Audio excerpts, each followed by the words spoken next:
Je roulais vers mon tout premier service chez Freddy Fazbear. J'avais été embauché comme ingénieur mécanique après avoir bossé dans l'automobile. Je ne serais jamais parti, mais la boîte avait fait faillite. Une histoire de corruption chez les hauts placés, apparemment.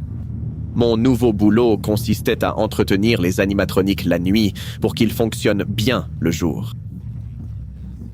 J'étais encore un peu inquiet de ne pas vraiment savoir comment marchèrent les animatroniques. Le type du centre d'emploi qui m'avait trouvé le poste m'avait dit que mes connaissances en bagnole suffiraient largement pour les entretenir. J'espérais qu'il avait raison. En arrivant sur le parking, mon téléphone s'est mis à vibrer dans ma poche. Je me suis garé et j'ai décroché, voyant que c'était mon nouveau patron. « Salut, fiston, je suppose que t'es arrivé, alors je me suis dit que c'était le moment de te briefer sur ton boulot ce soir. Vous voyez, les animatroniques ont été construits il y a très longtemps par le cofondateur de la société, et les verrous à ressort dans leur coffre sont incroyablement dangereux et fragiles. Pour votre sécurité, ne travaillez que sur les circuits dans leur tête. C'est tout pour l'instant, bonne chance. » Je n'ai même pas eu le temps de répondre. Il avait raccroché juste après avoir expliqué ce qu'il fallait surveiller. C'était bizarre qu'il me dise un truc aussi important si tard. J'y ai pensé un moment, mais j'ai vite réalisé qu'il fallait que je commence bientôt. J'avais seulement jusqu'à 6 heures du matin pour tout préparer pour demain. Après être sorti de ma voiture, je suis allé au coffre et j'ai attrapé ma boîte à outils. Une fois en main, j'ai verrouillé la voiture et me suis dirigé vers la porte d'entrée. Une fois à l'intérieur, j'ai commencé à traverser le couloir d'entrée. Quelques secondes à peine s'étaient écoulées quand j'ai entendu des pas venir de mon côté. Tout à coup, au coin du mur est apparu ce qui semblait être un agent de sécurité. Ses cheveux étaient gras et ses yeux injectés de sang. Il parla d'une voix bourrue. « Salut, tu es John, non? Le nouveau mécanicien ?» dit-il. J'ai trouvé la voix familière. « Oui. Eh bien, tu as du pain sur la planche. Ils sont tous au fond, au bout du couloir à gauche. » Il passa devant moi, me tapant dans le dos. Nerveusement, je me dirigeais vers l'endroit indiqué par le garde. En traversant les couloirs moquettés, une vague de nostalgie m'envahit. J'adorais cet endroit quand j'étais gamin. Chaque dimanche, après l'entraînement, mon père m'emmenait ici déjeuner. Il me disait que ma mère aurait adoré être là aussi. Elle est morte en me mettant au monde. Rien que d'y penser, j'avais la nausée. En un rien de temps, j'arrivais devant une porte marquée restreint. Je la fixai un moment, les mots rouges semblant suinter de la porte comme fraîchement peints. Je me ressaisis vite et la poussai enfin, entrant à l'intérieur. Dès que j'ai franchi le seuil, je me suis figé. Mes yeux se sont soudain écarquillés d'émerveillement devant les innombrables animatroniques dispersés partout. Ce n'étaient pas les 4 principaux, mais ils dégageaient la même atmosphère. Ces colosses de génie mécanique me fixaient, leurs yeux sans vie. Reprenant mes esprits, j'ai décidé qu'il était temps de me mettre au travail. Je me suis rappelé que celui le plus proche ressemblait à une sorte d'hippopotame rose tenant une guitare. Un peu intimidé, je me suis approché lentement. Avec précaution, j'ai posé la boîte à outils en dessous et j'ai regardé dans sa bouche, cherchant la carte électronique. J'ai été surpris par les bords tranchants comme des rasoirs à l'intérieur. Aussitôt, j'ai imaginé ce qui arriverait si quelqu'un se coinçait la main dedans. C'était une image horrible et sanglante. En inspectant la bouche, j'ai enfin repéré la carte électronique coincée tout au fond, à l'entrée de la gorge.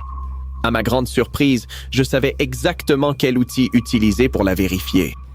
Je me suis penché pour le ramasser. C'est là que j'ai entendu la porte derrière moi grincer. J'ai attendu une seconde, les yeux rivés sur la boîte à outils. J'ai gardé mon corps incliné pour voir la porte. Mon esprit tournait à toute vitesse. Complètement choqué, j'ai vu le gardien passer la tête, faisant attention à ne pas trop bouger la porte pour rester caché. Son visage avait complètement changé. Son sourire avait disparu, remplacé par un rictus horrible qui hurlait « Je vais te tuer ». J'ai eu la chair de poule en le voyant s'approcher, pensant toujours que je ne l'avais pas vu. Je voyais bien qu'il voulait me faire du mal. Pour me protéger, j'ai mis la main dans la boîte à outils comme si je travaillais normalement, sauf que cette fois, je prenais le tournevis. Au moment où mes doigts l'ont saisi, l'hippopotame animatronique devant moi s'est animé. La pièce s'est remplie de couleurs vives et flashy avec une chanson chantée par l'hippopotame. Au même moment, le garde se jeta soudain dans ma direction, révélant un grand couteau de chasse derrière son dos. Sans hésiter, je pivotais, mais je reçus un coup de genou en plein visage qui me projeta au sol. Dès que je touchais le sol, il se jeta sur moi, son couteau prêt à frapper. Le tournevis était déjà tombé de mes mains, mais quand il atterrit sur mes jambes, je réussis à le projeter en l'air d'un puissant coup de pied alimenté par l'adrénaline. La force du coup fut si forte qu'il se souleva droit dans les airs au moment où l'hippopotame ouvrit grand sa gueule, piégeant la tête du garde dans ses mâchoires métalliques avant de le décapiter. Le cadavre tomba à plat avec un bruit sourd à côté de moi. Mes yeux étaient fous de peur. Ne sachant que faire d'autre, je choisis de fuir, entendant le bruit du métal raclant l'os et la chair en sortant. Dès que je quittais le bâtiment, j'appelais la police. En moins d'une heure, la police est arrivée et une enquête a été menée dans tout l'établissement.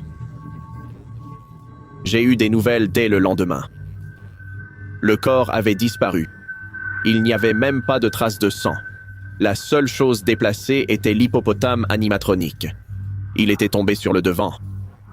J'ai aussi découvert que sur le planning, il n'y avait même pas de garde prévue cette nuit-là, puisque j'étais là pour surveiller. Mon esprit peine encore à comprendre qui était ce type, comment il a eu l'uniforme et pourquoi il voulait me tuer. Et surtout, pourquoi la voix du patron ressemblait-elle autant à la sienne? J'ai démissionné le lendemain et je n'y suis jamais retourné. Dès mon retour dans ma ville natale, l'air semblait différent, plus lourd, comme saturé d'accusations muettes et de peur. Je m'appelle John, autrefois un nom banal, devenu synonyme de quelque chose de sombre et sinistre. Enfant, j'étais le type le plus sympa qui soit, puis un jour, j'ai rejoint la ligue de Ted Bundy et Ed Kemper. Netflix a même fait une série policière populaire sur moi il y a quelque temps. Je ne l'ai pas vue, mais on m'a dit qu'elle a cartonné. Les gens dans les rues me regardaient avec un mélange de curiosité et de peur. Les mères serraient leurs enfants contre elles et les chuchotements me suivaient comme une ombre. Le poids de mon passé était une force tangible qui pesait sur moi. Je me suis senti attiré par la pizzeria de Freddy Fazbear. L'endroit n'était plus que l'ombre de lui-même. Les couleurs vives s'étaient estompées et les rires d'autrefois n'étaient plus qu'un écho dans ma tête. Des vitres brisées, couvertes de poussière et de crasse, me fixaient comme des yeux vides. Les murs étaient d'étoiles pour des graffitis étranges, des symboles qui semblaient contenir une signification sombre que je ne parvenais pas à déchiffrer. En poussant la porte, un chœur de grincements et de gémissements m'accueillit, comme si le bâtiment lui-même se lamentait de son sort. L'intérieur était une capsule temporelle, un instantané du jour où ma vie a changé à jamais. La vue de la scène principale m'a fait monter une vague de souvenirs, chacun étant une piqûre aiguë dans mon cœur. C'est là, sous les projecteurs de la joie et de l'innocence, que la vie d'un enfant avait tragiquement été interrompue. Et j'étais là. Je me suis assis au bord de la Seine, le silence autour de moi oppressant. La poussière dans l'air dansait dans les minces rayons de lumière perçant les fenêtres brisées. Dans cette solitude, une larme s'est échappée, un témoignage silencieux de l'injustice, des années volées et de la vie innocente perdue. Explorer la pizzeria, c'était comme naviguer dans un labyrinthe hanté. Chaque coin abritait des ombres de rires et de cris, chaque pièce une histoire méconnue. Les animatroniques, autrefois stars du spectacle, se dressaient en sentinelles grotesques, leurs peintures écaillées et leurs yeux sans vie moquant leur ancienne gloire. Le silence était inquiétant, empli des murmures d'un passé qui refusait de mourir. Dans les profondeurs du bureau de sécurité, au milieu des objets oubliés, je les ai trouvés. De vieux coupures de journaux, des rapports de police, un dossier sur le cauchemar qui a enveloppé ma vie. En les parcourant, une image terrifiante commença à apparaître. Les pièces du puzzle s'emboîtaient, révélant une vérité plus glaçante que je ne l'avais jamais imaginée. Il y avait des incohérences, des phénomènes inexpliqués, des témoins parlant d'ombres et de voix étranges. Ce n'était pas qu'un meurtre. C'était quelque chose au-delà du domaine des vivants. Mais bien sûr, personne n'y croyait. À mesure que l'obscurité enveloppait la pizzeria, sa nature hantée s'accentuait. Les lumières vacillaient, comme si elles luttaient pour garder prise sur la réalité. Les chuchotements s'amplifiaient, une cacophonie de voix émanant des murs, du plafond et de l'air même que je respirais. Et puis, je l'ai vu. L'animatronique semblait tressaillir et bouger dans ma vision périphérique. C'était impossible.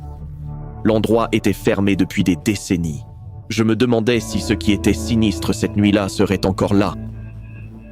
On dirait qu'il n'est jamais parti. Puis vint la voix, un murmure sinistre qui perça le chaos. Jean l'Éventreur. Le surnom, cruel rappel de la fausse identité qu'on m'avait imposée, résonnait dans les couloirs. L'instant d'après, je voyais des visions se dérouler devant mes yeux. Les cris de ce jour fatidique, la ruée de la foule, les courts-circuits et les incendies, puis le corps de l'enfant allongé à mes pieds sur la scène principale. C'est alors que j'ai vu un animatronique de Freddy Fazbear prendre vie sous mes yeux. « Bon retour, John, » dit-il.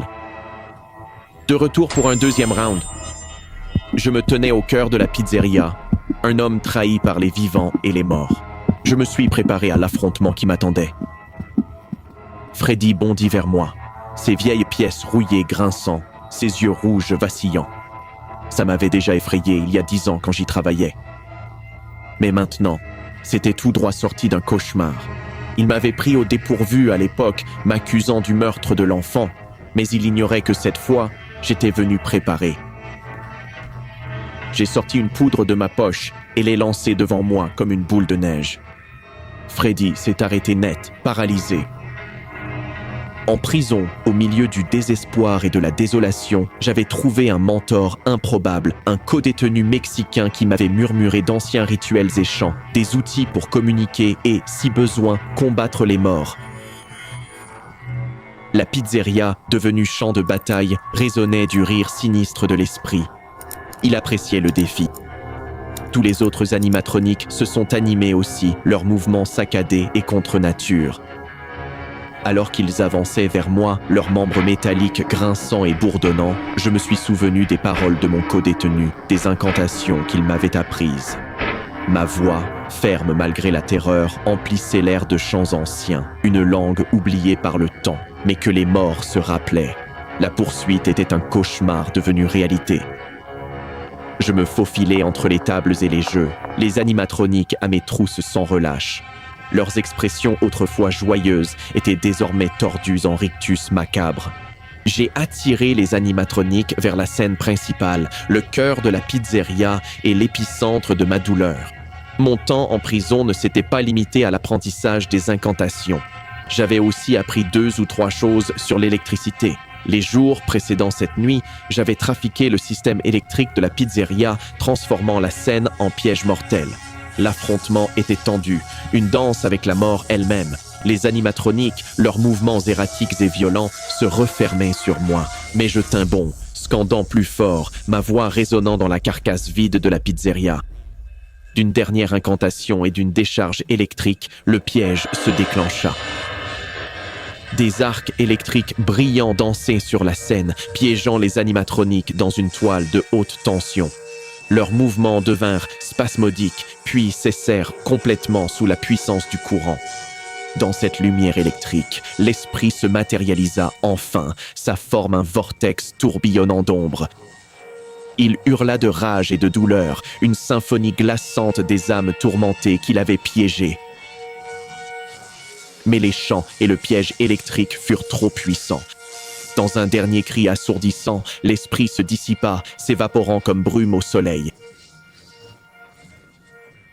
Les animatroniques s'effondrèrent, leurs formes inertes désormais de simples carcasses de métal et de fil. L'atmosphère sombre se dissipa, remplacée par un silence profond. Je sentis le poids d'une décennie s'envoler de mes épaules, une liberté à la fois physique et spirituelle. Alors que je partais, une faible apparition apparut devant moi.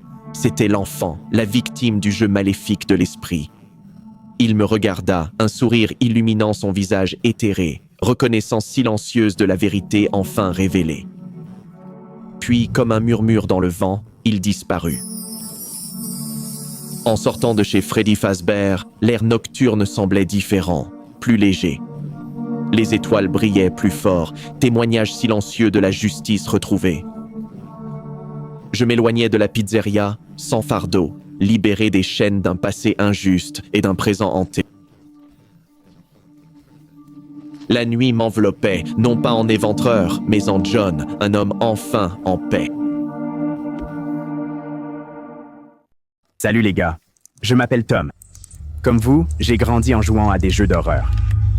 J'ai toujours été fan de jeux d'horreur, mais que ce soit la peur du début, la difficulté de la 7e nuit ou les discussions avec mes amis, je dois admettre que Five Nights at Freddy's a toujours eu une place spéciale dans mon cœur.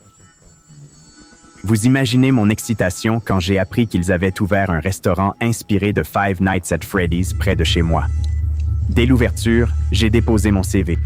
Je voulais vraiment y travailler. Ce jeu faisait partie de mon enfance. Mon ami Ralph était aussi obsédé que moi, alors il a déposé son CV aussi.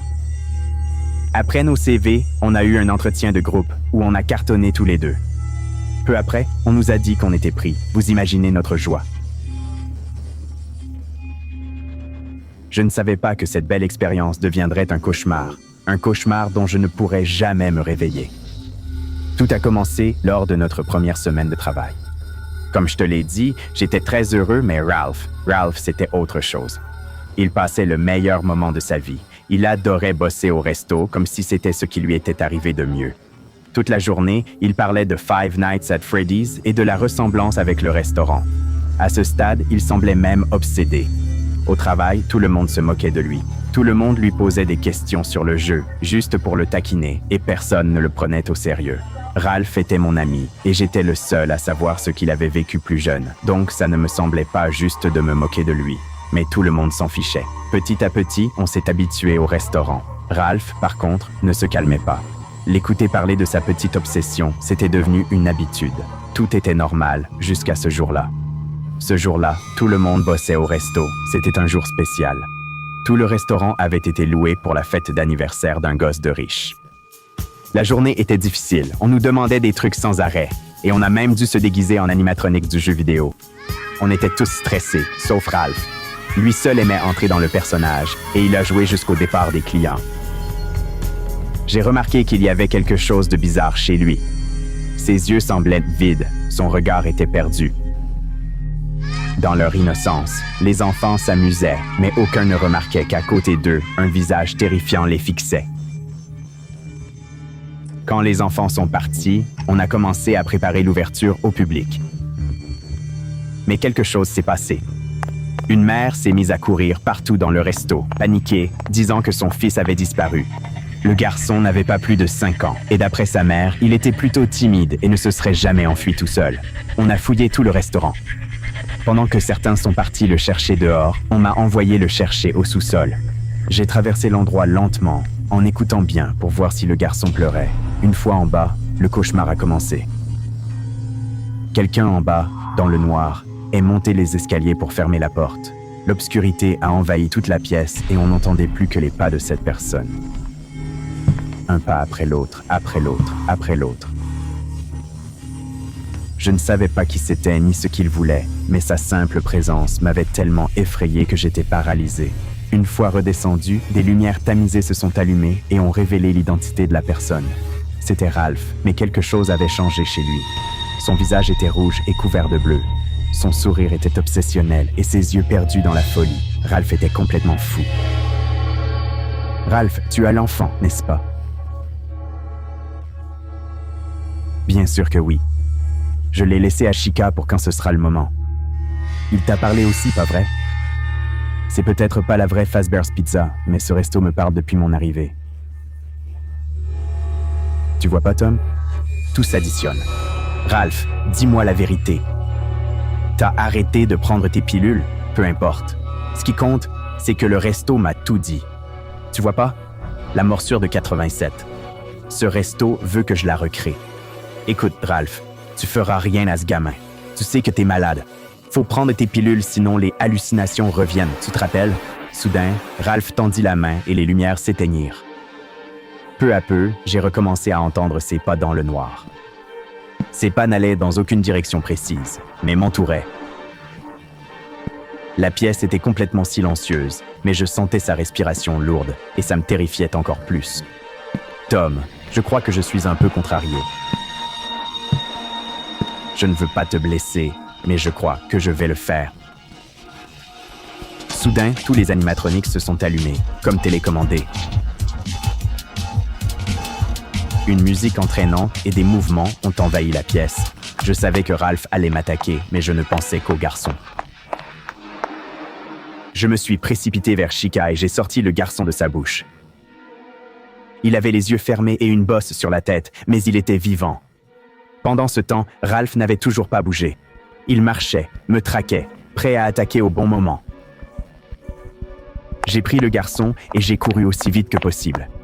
J'ai monté les escaliers dans le noir, mais quelque chose m'a tiré le pied. C'était Ralph qui criait fort. Il a attrapé mon pied et a essayé de le mordre. Mais je lui ai donné un coup de pied et il est tombé dans les escaliers. Une fois en haut, je l'ai vu au centre du sous-sol. Il n'essayait plus de m'attraper, mais se frappait violemment, tout en riant comme un psychopathe. « Hé, Tom! Tu crois que si je me frappe assez, je peux devenir comme le gars violet? »